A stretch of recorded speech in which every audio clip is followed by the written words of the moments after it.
Hello, I'm back with another first 5 minutes game where I'm going to check out the first 5 minutes of Portal 2 to see what it does to grab your attention and see how well it does it.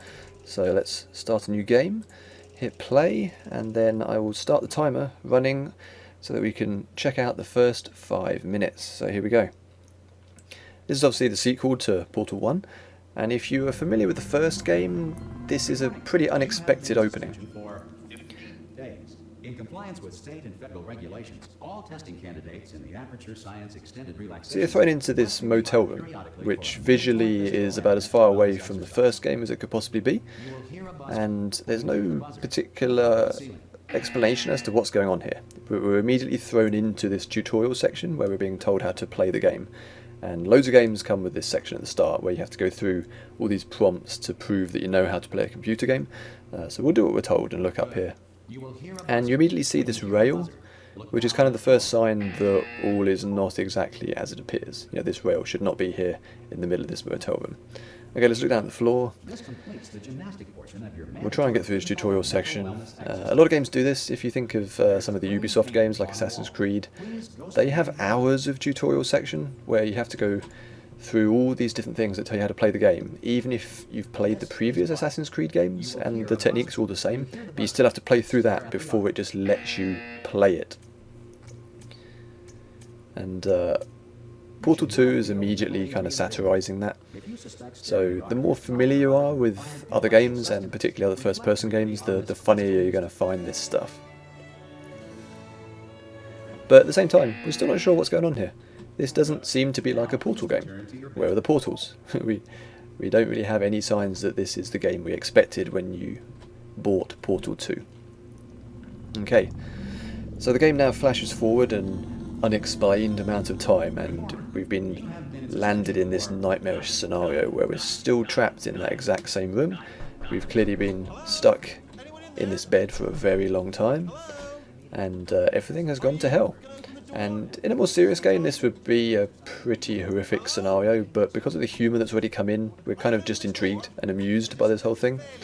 And of course, the other thing that's undercutting the kind of horror scenario is the fact that Stephen Merchant is just shouting at us from behind that door. Now, the use of Stephen Merchant is really interesting because he's such a recognisable voice.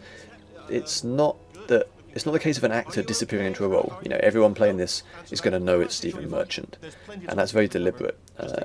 He's been cast because of his personality and his the way audiences already understand his work. What you might not expect is that he's going to be playing this small round robot. But it's quite unusual for that, because although there are some voice actors who gamers are familiar with, and sometimes you get celebrity casts like in Dishonored, usually you don't really recognise them as being who they are. You know, the idea is that they are playing a role.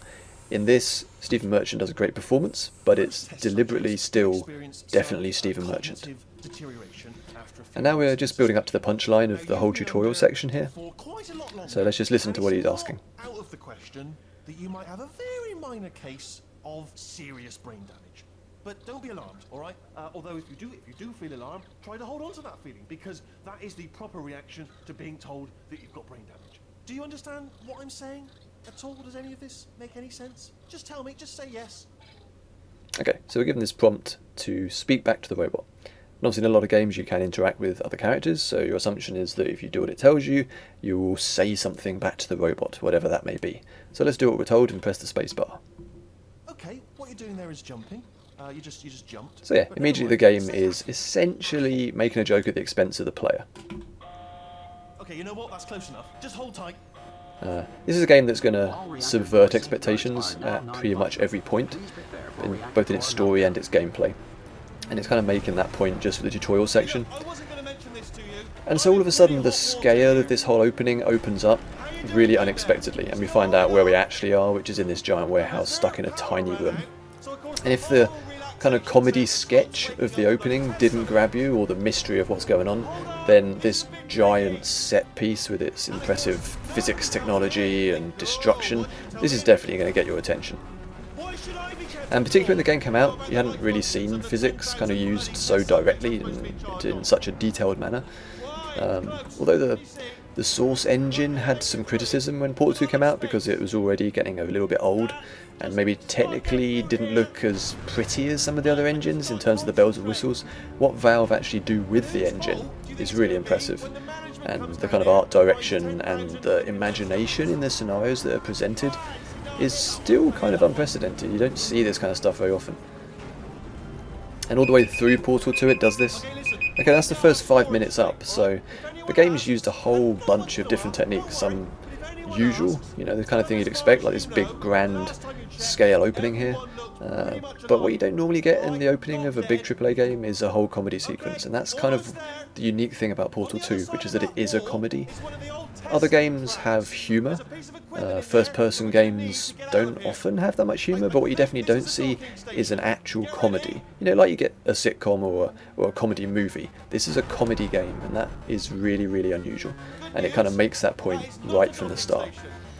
Okay, so that's the first 5 minutes of Portal 2.